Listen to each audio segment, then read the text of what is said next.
नमस्कार। स्वागत है आपका TWC जीएस वर्ल्ड में। यदि आपने TWC जीएस वर्ल्ड को अभी तक सब्सक्राइब नहीं किया है तो सब्सक्राइब TWC जीएस वर्ल्ड। आज हम अपने आधुनिक भारतीय इतिहास के तहत जो हम अपनी मॉडर्न हिस्ट्री पढ़ रहे हैं उसके तहत आज हम देखेंगे आंग्ल मैसूर युद्ध। और आंग्ल मैसूर युद्ध के साथ साथ हैदर अली और टीपू सुल्तान को देखेंगे कि किस तरीके से आंग्ल मैसूर युद्ध जो हुए वो हैदर अली और टीपू सुल्तान तथा अंग्रेजों के बीच हुए थे। तो देखो जो आंग्ल मैसूर युद्ध हुए वो कितने हुए थे, तो चार आंग्ल मैसूर युद्ध होंगे। चार। दो तो होंगे हैदर अली और अंग्रेजों के बीच में, और दो होंगे आपके टीपू सुल्तान और अंग्रेजों के बीच में। तो अंग्रेज एक साइड होंगे और ये दोनों अलग अलग होंगे। मतलब कहने का ये है कि पहले तो हैदर अली दो मैसूर युद्धों में लड़ेगा अंग्रेजों से, और दूसरे बाद के दो युद्धों में टीपू सुल्तान लड़ेगा, क्योंकि हैदर अली का पुत्र ही कौन था, टीपू सुल्तान हुआ था। तो इसी के तहत आज हम अपनी यूनिट नंबर 2 को शुरुआत करेंगे। ठीक। अब देखो, ये जो आपकी वीडियो होगी या ये जो हम लेक्चर बना रहे हैं ये जो आपके लिए यूजफुल होगा, ये यूपीएससी बीओ की जो वैकेंसी आने वाली है, आरओ एआरओ और जो अदर वेरियस एग्जाम होते हैं उन सभी के लिए क्या होगा, यूजफुल होगा। हम केवल किसको टच करने का प्रयास कर रहे हैं, यूपीएससी को। तो इससे ऊपर का कोई एग्जाम होता भी नहीं है, इससे ऊपर का कोई एग्जाम नहीं होता, तो इसी को हम टच करने का प्रयास करेंगे। और जब हम तैयारी अपनी बड़ी करके चलते हैं तो छोटी तैयारियां अपने आप हो जाती हैं। ठीक है। तो यूपीएससी के लेवल की हम तैयारी लेकर चलेंगे। तो किस तरीके से स्टार्ट करेंगे और किस तरीके से आंग्ल मैसूर युद्ध की शुरुआत होती है, उससे पहले हम देखेंगे कि मैसूर का इतिहास क्या है। प्राचीन काल में मैसूर क्या था, फिर मध्यकाल में मैसूर क्या था, और उसके बाद में जो आपकी स्थिति बनेगी कि मॉडर्न में या आधुनिक जो भारत का इतिहास था उसमें मैसूर की स्थिति क्या थी। तो शुरुआत करते हैं आज हम इसकी। अब देखो, इसमें हमें पढ़ना क्या क्या है पहले वो देख लेते हैं। जैसे हमें पहले देखना है कि मैसूर एक परिचय, कि मैसूर का परिचय क्या है, मैसूर कहाँ है। देखो, वरना वर्तमान में इसकी स्थिति जो है वो कर्नाटक में है। कर्नाटक। लेकिन उस दौरान क्या था, इसमें केरल वगैरह भी इसी के अंतर्गत आते थे सब। तो मैसूर का प्राचीन इतिहास देखेंगे कि प्राचीन इतिहास कैसा था। उसके साथ साथ मैसूर में का मध्यकालीन इतिहास को देखेंगे, और फिर उसके बाद में आएंगे हम डायरेक्ट मैसूर के आधुनिक इतिहास पर। और आधुनिक इतिहास के बाद में आप देखेंगे किसको, आधुनिक इतिहास में किसको देखेंगे, हैदर अली को। और उसके बाद उसके पुत्र टीपू सुल्तान को देखेंगे। और साथ साथ ही चार आंग्ल मैसूर युद्ध होंगे आपके, इनको भी देखना है कि क्यों होंगे, कारण क्या था। अब ऐसे देखो, प्री के पॉइंट ऑफ व्यू से कारण आपको जानने की जरूरत नहीं है, लेकिन थोड़ा सा एक चर्चा जरूर कर लेंगे कि कारण क्या क्या बने। आंग्ल मैसूर युद्धों के जो कारण बने वो क्यों बने और क्या किस किस के बीच हुए थे। तो स्टार्ट करते हैं हम अपना। अब देखो, मैसूर एक परिचय के रूप में कैसे। तो मैसूर का जो प्राचीन इतिहास था वो क्या था। जो मैसूर था, मैसूर के इतिहास के संदर्भ में सर्वप्रथम प्रमाणिक जानकारी हमें कहाँ से मिलती है, वो सिकंदर के आक्रमण के बाद प्राप्त होती है। अब बताओ, देखो सिकंदर का आक्रमण कब हुआ था भारत में, तो 326 ईसा पूर्व में हुआ था। अब हम कहाँ ले गए, थोड़ा सा मैसूर को प्राचीन भारत की तरफ ले गए, तो वहीं से इसको लेकर आएंगे और आगे तक आधुनिक भारत तक लेकर आएंगे इसको। तो सबसे पहले जो जानकारी प्राप्त होती है मैसूर के बारे में वो सिकंदर के आक्रमण के बाद से प्राप्त होती है। और सर्वप्रथम मैसूर के कुछ भागों पर सातवाहन वंश के राजाओं का अधिकार रहा। कुछ ही भाग पर रहा था, पूरी तरीके से नहीं। सामान्यतः कौन थे, सातवाहन वंश के जो लोग थे ये क्या करते थे, ये सात करने की उपाधि लगा देते। सामान्य थे जो लोग थे, या सामान्यतः आप ये कह लो कि जो सामान्यतः राजा थे वो सात करने की उपाधि लगा देते अपने नाम के पीछे। और फिर सातवाहन के पश्चात यहाँ पर मैसूर में गंग वंश का शासन हुआ। गंग वंश के बाद पल्लव वंश ने अपना शासन स्थापित किया, और पल्लव वंश के बाद में कदम वंश के शासकों ने अपना शासन यहाँ पर क्या करा, स्थापित किया था। तो ये सब क्या थे, ये सब दक्षिण भारत के राजवंश थे। इनके पश्चात क्या हुआ, इक्ष्वाकु वंश के राजा थे दुर्निवीत। दुर्निवीत ने पल्लवों के कुछ क्षेत्र पर अधिकार कर लिया और अपनी क्या कर दी, वहां पर सत्ता स्थापित की थी। इसके पश्चात चालुक्य वंश आया यहाँ पर, और राष्ट्रकूट वंश के राजाओं ने भी यहाँ पर मैसूर पर शासन किया। मैसूर के कुछ भाग पर चोलों का भी अधिकार था। और प्राचीन इतिहास में अंतिम वंश जो था वो क्या था, होयसल वंश था। और होयसल वंश अंतिम वंश था प्राचीन इतिहास में जिसने मैसूर के कुछ भागों पर शासन किया था। तो जरा मध्यकालीन स्थिति देख लेते हैं कि मैसूर की मध्यकालीन स्थिति क्या थी। देखो, 1336 में मोहम्मद बिन तुगलक के शासनकाल में, मोहम्मद बिन तुगलक मोहम्मद बिन तुगलक के शासनकाल में क्या हुई, विजयनगर साम्राज्य की स्थापना करी थी। किसने, हरिहर और बुक्कन है, दो हिंदू थे, इन्होंने इसकी स्थापना की थी। और 1565 में क्या हो गया, तालीकोटा का युद्ध, या इसी इसी को ही हम क्या बोलते हैं, राक्षस तंगड़ी का युद्ध भी कहते हैं इसको, तंगड़ी राक्षस तंगड़ी का युद्ध भी कहते हैं। और इसी तालीकोटा के युद्ध में या राक्षस तंगड़ी के युद्ध में क्या हो जाता है, विजयनगर की हार हो जाती है, और विजयनगर क्या हो जाता है, विजयनगर अपने पतन की ओर अग्रसर होना प्रारंभ हो जाता है। तालीकोटा के युद्ध के बाद क्या हो जाता है, विजयनगर साम्राज्य का एक तरीके से ये मान लो पतन क्या, अंत ही प्रारंभ हो जाता है इसका, कि यहाँ से इनकी जो पतन की जो प्रक्रिया थी वो बहुत तेजी के साथ होगी। और उसके बाद में 1612 ईस्वी में वाडियार वंश की स्थापना विजयनगरों के क्या होती है, खंडरों पर होती है। और इसी वाडियार वंश में था कौन, 1704 में इस वंश का शासक बनता है चिक्का देवराज। और इसने औरंगजेब की अधीनता स्वीकार कर ली थी बाद में आकर, चिक्का देवराज ने। इसके बाद 18वीं शताब्दी में, या 18वीं शताब्दी में क्या हुआ, के अंत में आते आते चिक्का कृष्णराज शासक बनता है मैसूर का। लेकिन ये शासक तो था, लेकिन वास्तविक शक्तियां किसके हाथ में थी, वो नंदराज और देवराज के हाथों में थी। ये दो सेनापति थे। तो इसी के समय में कौन था, हैदर अली, नंदराज की सेना में भर्ती होता है। एक किसके, एक सेना में एक सैनिक की हैसियत से भर्ती होता है हैदर अली, और अपनी योग्यता के दम पर मैसूर पर शासक तक का सफर तय करता है। तो इसका मतलब क्या है कि हैदर अली जो था, हैदर अली की शुरुआत किसके समय में हुई, तो नंदराज के समय में हुई। और नंदराज की सेना में ये एक सैनिक की हैसियत से भर्ती हुआ, और अपनी योग्यता के दम पर क्या करता है, शासक तक का सफर तय करेगा भी, शासक बनने तक का सफर तय करके चलेगा। उसके बाद में अब देखते हैं, देखो मैसूर में शुरुआत होती है आधुनिक इतिहास की। अब यहाँ से हमें पढ़ना है हैदर अली को, और उसके बाद में टीपू सुल्तान को, और उसके बाद में आंग्ल मैसूर युद्धों को। तो हैदर अली, आधुनिक मैसूर की स्थापना किसने की थी, 1761 में हैदर अली ने की थी। ध्यान करो, 1761 में कुछ हुआ था, हाँ बिल्कुल, वो 1761 में पानीपत का तृतीय युद्ध हुआ था। पानीपत का तृतीय युद्ध किस किस के बीच हुआ था, ये जरा कमेंट बॉक्स में बताओ कि पानीपत का तृतीय युद्ध किस किस के बीच में हुआ था। चलो, एक मैं बता देता हूँ, एक आप बता देना कमेंट करके। तो एक मराठा थे, और दूसरी तरफ कौन थे, ये आपको बताना कि दूसरी ओर कौन था। तो 1761 में हैदर अली द्वारा की गई मैसूर की स्थापना। यह एक कुशल प्रशासक और सहिष्णु व्यक्ति था। सहिष्णु क्या होता है, सभी धर्मों के प्रति उदारता की भावना रखना। सभी धर्मों के प्रति जो उदार भाव रखेगा वही क्या कहलाएगा, सहिष्णु व्यक्ति कहलाएगा। तो हैदर अली को कोई आपत्ति नहीं थी, कोई हिंदू धर्म को मानता है मानो, अपने हिसाब से अपने धर्म को मानो, लेकिन आप अपने धर्म को जब तक प्रचार प्रसार कर सकते हैं जब तक आप दूसरे के धर्म में जाकर टांग नहीं अड़ाते, जब तक आप कर सकते हैं। इसका मतलब ये था कि अपने धर्म के साथ साथ दूसरे धर्म का भी सम्मान करना है। और इसी वजह से इसे क्या कहा गया, एक सहिष्णु व्यक्ति भी कहा गया। इसका जन्म 1722 ईस्वी में मैसूर के कोलार क्षेत्र में हुआ था, और इसके पिता का जो नाम था वो था फतेह मोहम्मद। पिता का जो नाम बना वो था फतेह मोहम्मद, जो क्या थे, एक किले के अधिकारी के तौर पर कार्य करते थे। सर्वप्रथम ये सैनिक के रूप में नंदराज की सेना में भर्ती होता है, और इसके पश्चात डिंडीगुल में किले में एक फौजदार बना दिया जाता है। योग्यता के दम पर ही पहले सैनिक सेना में भर्ती होगा सैनिक के रूप में। उसके बाद में डिंडीगुल तो क्या था, एक तोपखाना था, यहाँ पर क्या बनते थे, हथियार बनाए जाते थे। इसका इसे क्या बना दिया जाता है, फौजदार बना दिया जाता है। ये फ्रांसीसियों की सहायता से डिंडीगुल में क्या करता है, आधुनिक शास्त्रागार की स्थापना करता है। देखो, फ्रांसीसी मदद मदद क्यों कर रहे थे, क्योंकि फ्रांसीसी मदद इसलिए कर रहे थे क्योंकि वो भी क्या कर रहे थे, कंडीशन क्या बनी हुई थी, क्योंकि जो कर्नाटक युद्ध हुए थे, 3 कर्नाटक युद्ध हुए थे। तीनों कर्नाटक युद्ध में क्या हुआ, पहले कर्नाटक युद्ध में तो फ्रांसीसी जीत गए। दूसरे कर्नाटक युद्ध में क्या हुआ, दूसरे कर्नाटक युद्ध में अंग्रेज जीत गए। और तीसरे कर्नाटक युद्ध में अंतिम रूप से अंग्रेजों ने फ्रांसीसियों को हरा दिया।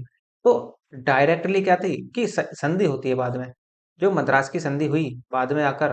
तो इस मद्रास की संधि में ये कह दिया गया कि अब, सॉरी मद्रास की संधि नहीं, लास्ट में पेरिस की संधि हुई थी। पेरिस की संधि में ये कह दिया गया कि अब भारत जो फ्रांसीसी होंगे वो भारत में कोई सेना नहीं रखेंगे। तो इसी वजह से क्या था कि अंग्रेजों से बदला लेने के लिए फ्रांसीसी क्या कर रहे थे, ये और जो भारत के क्षेत्रीय राजा थे उनकी सहायता कर रहे थे। तो इसी वजह से यहाँ पर ये जो लाइन लिखी हुई है, अब आपको समझ में आ गई होगी कि फ्रांसीसी क्यों सहायता कर रहे थे इनकी। तो फ्रांसीसियों की सहायता से डिंडुगुल में आधुनिक शस्त्रागार की स्थापना करता है कौन, हैदर अली। ये मराठा आक्रमण से मैसूर की सुरक्षा करता है, इसलिए इसे नंदराज ने सेनापति नियुक्त कर दिया, जो क्या थी नंदराज की सबसे बड़ी भूल भी साबित होगी। जब सेनापति बन जाएगा तो क्या होगा, सेना में इसे आदर भाव से देखा जाएगा, और सेना इसी के कंट्रोल में रहेगी। बाद में राजमाता की सहायता से नंदराज का अंत कर देता है और मैसूर का क्या बन जाता है, शासक बन जाता है। इसके शासन में अधिकतर अधिकारी क्या थे, हिंदू थे। कुल मिलाकर योग्यता के अनुसार पद दिए गए थे। यदि कोई योग्य था तो वो उसको पद देने में बिल्कुल भी हिचकिचाता नहीं था। और यह एक धार्मिक रूप से कैसा व्यक्ति था, सहिष्णु व्यक्ति था। इसने चामुंडेश्वरी देवी मंदिर के लिए दान भी दिया था। इसी वजह से तो इसे सहिष्णु व्यक्ति कहा जाता है। और इसके सिक्कों पर क्या मिलता है, शिव, पार्वती और विष्णु की आकृति भी मिलती है। इसने अंग्रेजों को भी पराजित करा। इस प्रकार अंग्रेजों को पराजित करने वाला दक्कन में पहला क्षेत्र कौन सा था, या पहला व्यक्ति कौन था, तो वो हैदर अली था। अंग्रेज अपने आप को ये मानते थे कि हमें कोई हरा नहीं सकता, हम विश्व विजेता हैं। तो ये इनका घमंड किसने तोड़ा था, ये इनका घमंड तोड़ा था हैदर अली ने सबसे पहले। यदि अंग्रेज किसी भारतीय राजा से हारे थे या भारतीय सुल्तान से हारे थे तो वो केवल और केवल हैदर अली से हारे थे।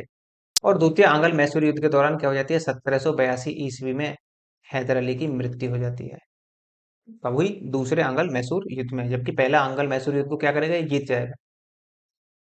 उसके बाद में टीपू सुल्तान आता है, इसका पुत्र, तो हैदर अली का पुत्र था। और हैदर अली की मृत्यु के बाद शासक बनता है। और यह एक कुशल प्रशासक तथा विदेशी घटनाओं के प्रति रुचि रखने वाला व्यक्ति था।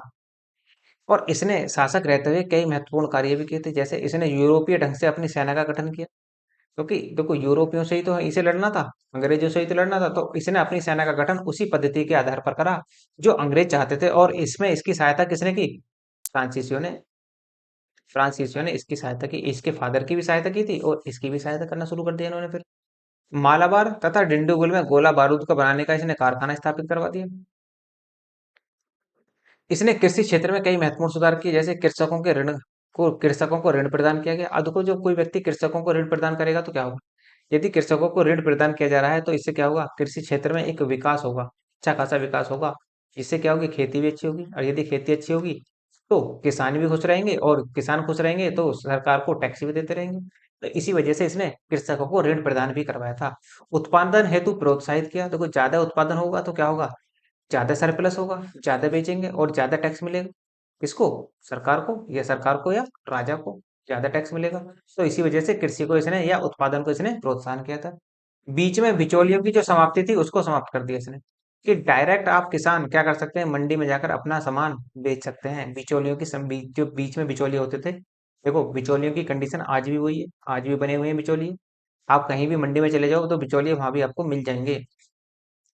व्यापार और वाणिज्य को इसने बढ़ावा दिया कि व्यापार कीजिए, ज्यादा से ज्यादा वाणिज्य कीजिए, जिससे क्या हो, जैसे ज्यादा से ज्यादा सरकार को या राजा को क्या मिल सके, कर की प्राप्ति हो सके। यह फ्रांसीसी क्रांति के आदर्शों से प्रेरित था। फ्रांस में क्रांति हो रही थी, जब हम वर्ल्ड हिस्ट्री पढ़ेंगे तो फ्रांस की क्रांति से भारत पर क्या प्रभाव पड़ा वो हम सब कुछ देखेंगे यहाँ पर। जैसे आदर्शों से प्रेरित कैसे था, जैसे स्वतंत्रता, समानता और बंधुता का ये भी नारा देता था। और इसी से प्रेरित होकर ये क्या बनता है, फ्रांस में एक दल चलता था, जैकोबिन क्लब। जैकोबिन दल का ये दफ्तर खोलने के लिए मैसूर में अनुमति दे देता है, और क्या करता है, इस जैकोबिन क्लब का ये क्या बन जाता है, सदस्य भी बन जाता है। तो पूछता है कि जैकोबिन क्लब का सदस्य पहला कौन भारतीय था जो बना था, तो वो था आपका टीपू सुल्तान। टीपू सुल्तान।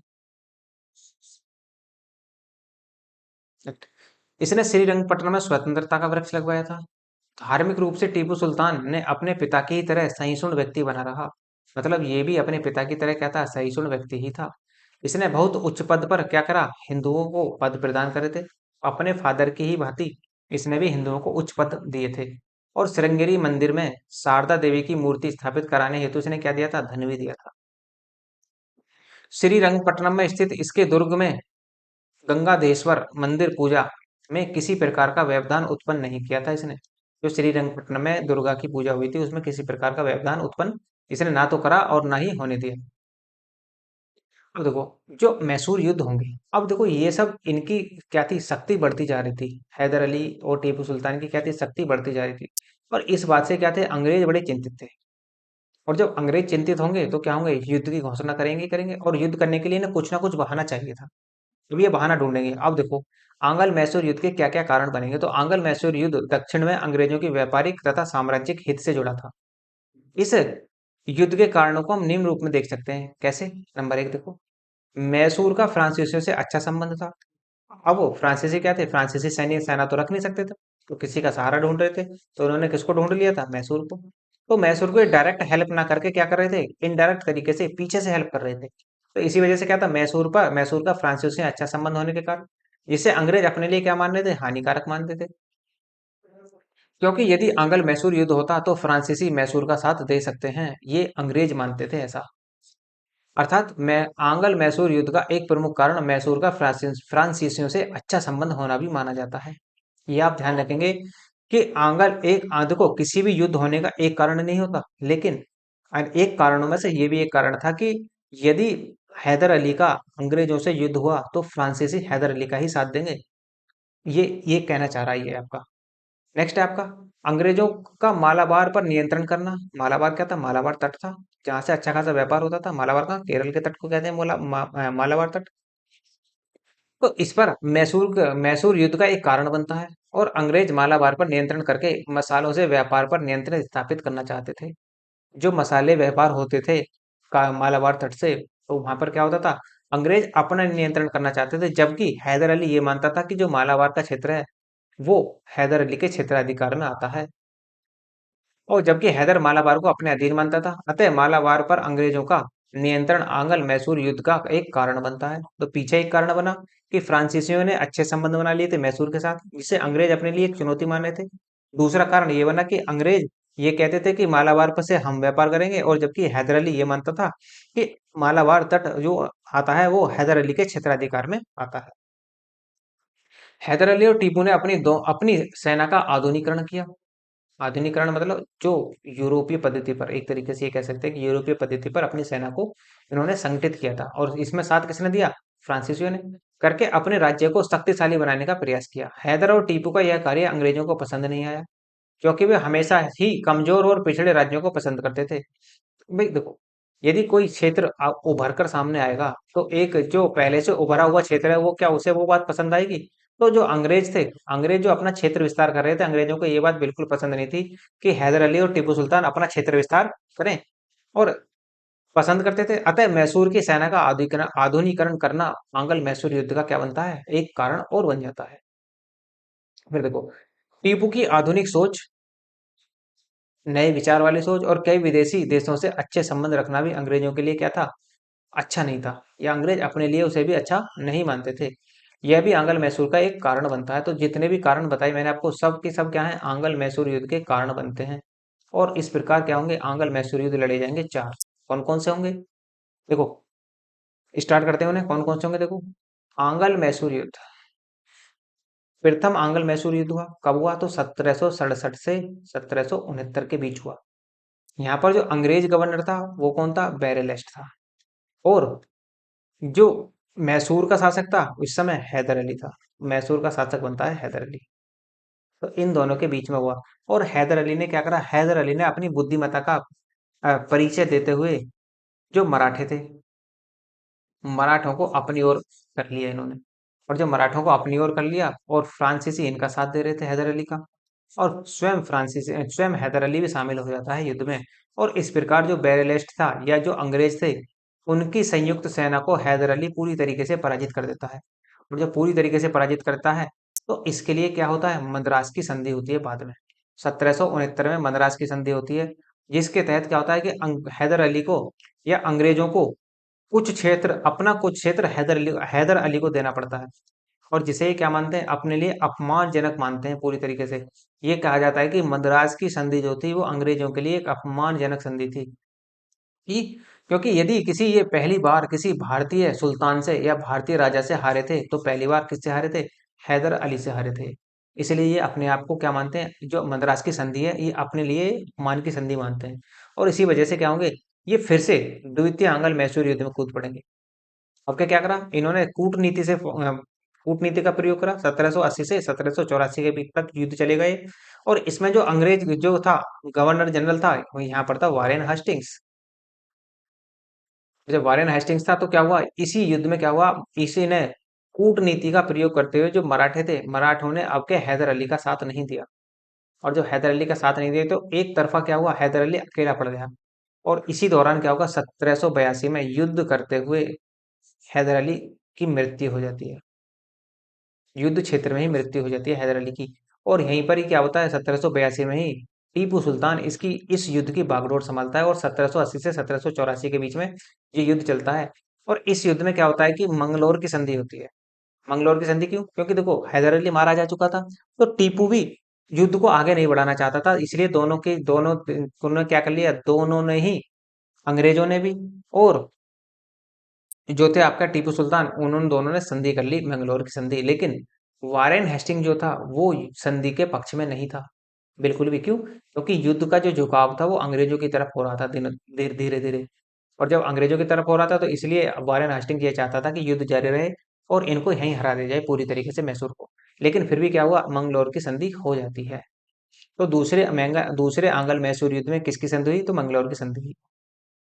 अब तृतीय आंग्ल मैसूर युद्ध जो होगा, ये होगा 1790 से 1792 के बीच में। क्योंकि अंग्रेज क्या थे, मैसूर पर आंख टिकाए बैठे थे कि किसी न किसी तरीके से मैसूर को अपने क्षेत्राधिकार में ले लिया जाए।